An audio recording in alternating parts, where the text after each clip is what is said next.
誰だわ。 Pada video kali ini, kami pun akan kembali menjelaskan dan juga menceritakan mengenai spoiler atau bocoran cerita terbaru dari manga Sepak Bola Kuci Biru chapter yang 310-nya. Di mana, sesuai dengan informasi yang ada di dalam video kami kemarin, ternyata benar, seluruh isi cerita dari chapter terbarunya minggu ini adalah Nagi dan juga Igaguri saja. Oleh karena itu, suka tidak suka, kita pun harus bisa menerimanya. Karena mau bagaimanapun, Nagi adalah anak emas dari author Blue Lock. Ditambah, Nagi adalah karakter yang penjualan merchandise-nya paling laku di seluruh dunia. Jadi wajar aja kalau kita dikasih lihat cerita dari Nagi terus, walaupun dia cuma bengong dan juga walaupun dia cuma main game doang. Berdasarkan hal tersebut, maka tanpa perlu menunggu lama-lama, sekarang mari kita langsung masuk aja menuju ke dalam topik pembahasan utamanya. Oh iya, setting waktu dari chapter 310 ini lompat jauh sekali.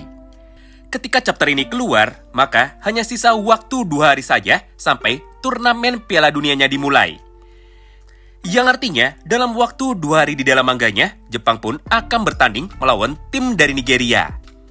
Sementara itu, Nagi pun ternyata hanya menghabiskan waktunya selama 48 hari cuma untuk bisa main game. Sebelum, pada chapter ini, Igaguri pun akhirnya bisa menemukannya dengan niat untuk dapat menyadarkannya. Kemudian pada halaman yang berikutnya, Igaguri pun segera mengajak Nagi keluar dari tempat main game sambil berkata seperti ini kepadanya.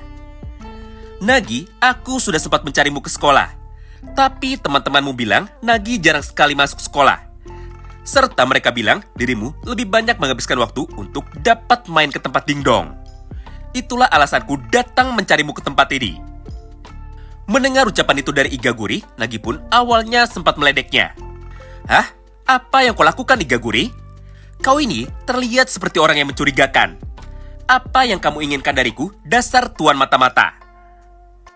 Di momen inilah, Igaguri pun akhirnya langsung serius sambil berkata seperti ini kepadanya. Woi, bodoh! Aku datang cuma ingin bertemu denganmu. Sejujurnya, aku sendiri sama sekali tidak mengerti tentang bagaimana kondisiku. Jadi, aku pun memutuskan untuk dapat bisa mencarimu untuk dapat berbicara. Nagi, mulai dari sekarang, apakah yang akan kau lakukan dengan sepak bola? Lalu Nagi menjawab, aku sendiri juga belum tahu. Sampai dengan detik ini, aku masih belum bisa memutuskannya. Awalnya, aku memiliki banyak pilihan. Tapi sejauh ini, pilihan itu hanya ada di dalam otakku saja, alias aku belum bisa memutuskannya sendiri. Di momen itulah, Igaguri pun mulai menjadi emosi. Sampai di dalam dialognya, dia pun mulai berteriak kepada Nagi, yang kebetulan Nagi sedang main kuda-kudaan mirip kayak bocil. Nagi, keep playing football, atau Nagi, teruslah bermain sepak bola. Kemudian Nagi meresponnya, Hah? Jadi kau setuju ya dengan kata-kata dari Isagi? Igaguri kembali membalas, Tidak juga. Ini murni egoku pribadi. Aku merasa bahwa aku tidak akan berhenti bermain sepak bola walaupun aku sudah dikeluarkan. Ngomong-ngomong, bagaimana menurutmu? Apakah yang sebenarnya sudah kau rasakan tepat ketika dirimu juga ikut gagal? Pada gambar inilah, Nagi pun cuma ngangong-ngangong doang. Mengingat setiap Igaguri bertanya kepadanya, Nagi pun cuma jawab begini. Ya. Oke. Ya. Gak tahu. Ya. Pokoknya gitu doang cuy. Intinya, Nagi tidak merasakan apa-apa saat dirinya sekarang sudah gagal. Hingga gara-gara itulah, si botak Igaguri yang sejak tadi mencoba untuk bisa sabar, akhirnya dia pun kini mulai menjadi semakin emosi. Nah, mulai dari halaman yang ketiga sampai dengan selesai, isinya cuma Igaguri yang marah-marah doang. Dimana secara garis besar, beginilah isi perkataan lengkap dari botak Igaguri. Dengar lagi, saat pertama kali menyadari bahwa aku sudah gagal dan juga dikeluarkan, aku pun awalnya sangat frustasi, tapi di saat yang bersamaan, aku juga bisa merasa bahagia. Entah apapun hasilnya, aku sangat bangga bisa bermain dengan para teman-temanku di dalam Blue Lock. Dengan begitu, aku pun sebenarnya sudah dapat mengabulkan mimpiku, yaitu untuk bisa bermain dengan para pemain hebat. Yang artinya, semua hal di atas sebenarnya sudah cukup bagiku. Tapi, ketika melihat kondisimu yang sekarang, maka aku pun saat ini sudah bisa sadar dan juga aku sudah bisa mengerti bahwa kau ini masih belum puas sama sekali dengan semua hasilnya. Di momen itulah, Nagi pun sempat menjawabnya dengan menggunakan kata-kata, "Igaguri, puas atau tidak, itu bukan masalah. Yang jelas, aku sekarang sudah mengerti bahwa kadang-kadang dirimu harus menyerah jika dirimu tidak bisa mencapai sebuah mimpi." Gara-gara mendengarkan ucapan mau menyerah dari Nagi itu, Botak pun kini kembali marah kepadanya. "Hah? Mimpi itu tidak ada batasannya. Dan juga mimpi itu ukurannya sangat relatif. Jika kau bingung, maka dengarkan penjelasanku baik-baik. Kita ambil contoh dari aku saja. Sebagai pemain yang biasa-biasa, sekarang aku pun hanya memiliki mimpi seperti ini. Yaitu, untuk dapat bisa menjadi pemain profesional, bagiku itu adalah puncak dari mimpiku sendiri.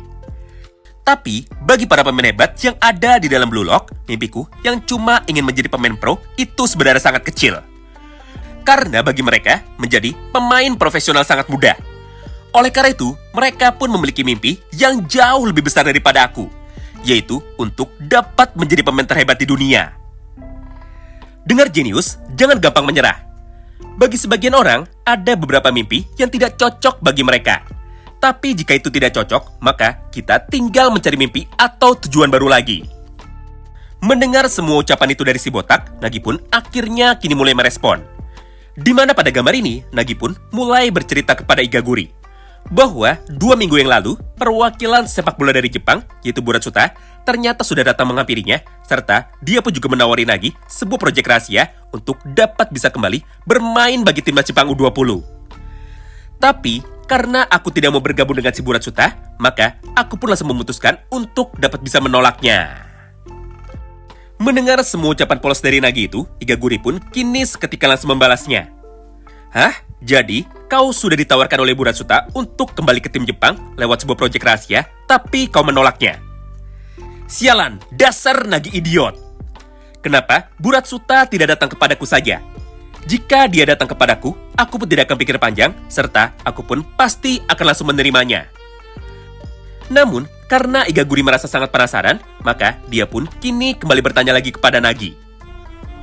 "Woi, Nagi bodoh! Apa alasanmu menolak kesempatan emas dari Buratsuta?" Di momen inilah, Nagi pun otomatis langsung menjawabnya. "Aku tidak mau mengkhianati Blue Lock, dan juga aku tidak mau menghancurkan Blue Lock. Jadi, alasanku cuma itu aja." Mendengar ucapan itu dari Nagi, Igaguri pun langsung memasang wajah emoji batunya. Lalu sambil marah-marah lagi, Igaguri pun mulai berkata kepada Nagi, "Aduh, jika dibandingkan dengan para pemain lain yang sudah gagal, kau ini adalah satu-satunya orang yang justru paling mengkhianati Blue Lock. Apa kau tidak sadar? Kita diperintahkan untuk bergantung kepada ego kita. Tapi di dalam pertandingan terakhirmu, kau ini justru malah membuang egomu sendiri. Padahal pada kesempatan itu, kau memiliki peluang besar untuk bisa menembak. Tapi kenyataannya, kau ini justru malah mengoper bola itu kepada Mikage Reo. Dengan begitu, udah jelas kau ini adalah pengkhianat dari tujuan utama Blue Lock. Jadi jika saat ini kau berkata bahwa kau ini tidak ingin mengkhianati Blue Lock, maka menurutku itu adalah perkataan munafik. Mengingat sekali lagi, kau itu dari awal memang adalah seorang pengkhianat. Itulah alasanmu dikeluarkan oleh Jinpachi Ego. Gampangnya, kau ini memiliki mimpi untuk menjadi striker terbaik di dunia.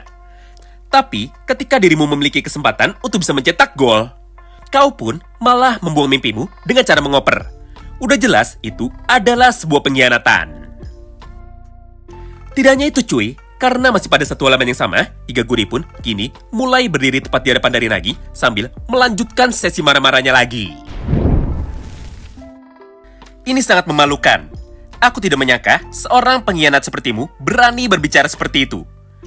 Jujur saja, jika dirimu ini memang tidak punya semangat lagi, maka lebih baik jangan bertele-tele dan langsung saja menyerah dengan semua mimpimu itu." Mendengar ucapan itu dari Igaguri, Nagi pun mulai menjadi emosi. "Hah? Apa yang kau katakan? Apakah kau berniat untuk dapat bisa mengajakku bertarung?" Tapi sepertinya Igaguri pun sama sekali tidak peduli. Di momen ini, dia pun malah menjadi semakin ngotot dan juga berkata kepada Nagi lagi, "Dengar bocah sialan, orang tuaku sama sekali tidak setuju dengan mimpiku. Jadi, ketika aku pertama kali bergabung dengan Blue Lock, maka aku pun sudah memutuskan untuk dapat pergi dari rumah dengan tekad penuh. Yang artinya, aku sudah melakukan pertaruhan besar. Di satu sisi, aku melawan orang tuaku dengan cara pergi ke dalam Blue Lock supaya bisa menjadi pemain profesional. Tapi jika aku gagal, maka aku pun sudah berjanji kepada mereka bahwa aku akan kembali menjadi biksu. Nah, dengan tekad dan juga pertaruhan seperti itu, maka aku pun bermain di dalam Blue Lock dengan sekuat tenagaku. Hingga, kalaupun aku saat ini sudah gagal, aku pun sama sekali tidak memiliki penyesalan. Sedangkan kau, apa saja yang sudah kau lakukan? Bahkan, selama di dalam Blue Lock pun, kau sendiri sama sekali tidak memiliki tujuan. Asal kau tahu saja, kau ini bisa kalah karena kau tidak memiliki pemikiran ke depan. Dirimu pun tidak pernah memikirkan apa yang akan kau lakukan jika dirimu kalah. Sampai gara-gara itu, maka kau pun hanya bermain dengan sangat santai tanpa takut kehilangan sama sekali. Jujur saja, aku sangat iri kepadamu. Kenapa justru malah orang malas sepertimu yang diberikan banyak sekali bakat. Sedangkan orang bersemangat sepertiku ini justru tidak memiliki bakat sama sekali. Di momen itulah, dengan penuh emosi, Igaguri pun mulai menarik baju dari Nagi sambil berkata tepat di depan mukanya. Dengar, jika aku memiliki bakat sepertimu, maka aku tidak akan pernah menyerah. Dan aku pun akan terus berusaha untuk dapat menjadi pemain terbaik di dunia, tidak peduli sekeras apa hambatan dan juga rintangan yang ada di depanku. Nah, menarik ya, setelah berkata panjang lebar seperti itu kepada Nagi si pemalas, Igaguri pun kini akhirnya bisa tenang. Hingga pada akhir kalimatnya, dia pun justru malah meminta maaf kepada Nagi. Nagi, maafkan aku. Hidupmu adalah pilihanmu sendiri. Maafkan aku karena aku sudah ikut campur di dalam hidupmu. Mendengar ucapan itu dari Igaguri, Nagi pun kini kembali meresponnya. Di mana di dalam praktiknya, Nagi pun segera mengambil topi dari Igaguri yang terjatuh di tanah. Lalu, dia pun kini kembali memasangkannya tepat di kepala dari si botak sambil berkata seperti ini kepadanya. Igaguri, terima kasih sudah datang menemuiku. Mulai sekarang, kau pun bisa menjadi biksu dengan tenang. Lalu setelah berkata seperti itu, Nagi pun mulai membalikkan badannya, lalu dia pun kini seketika segera pergi. Melihat semua hal itu di depan matanya, Igaguri pun awalnya sempat berteriak kepadanya. Woi, Nagi, kita belum selesai. Kau ini mau pergi kemana? Dasar Nagi si pemalas. Di momen itulah, Nagi pun akhirnya langsung meresponnya. Sudah cukup. Semuanya sudah cukup. Aku senang bisa bertemu denganmu, dan juga aku senang bisa berbicara denganmu.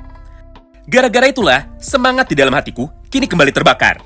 Jadi, sampai berjumpa lagi, karena aku sekarang belum menyerah. Nah, menarik ya, tepat setelah dialog dari mereka berdua sekarang semuanya sudah selesai.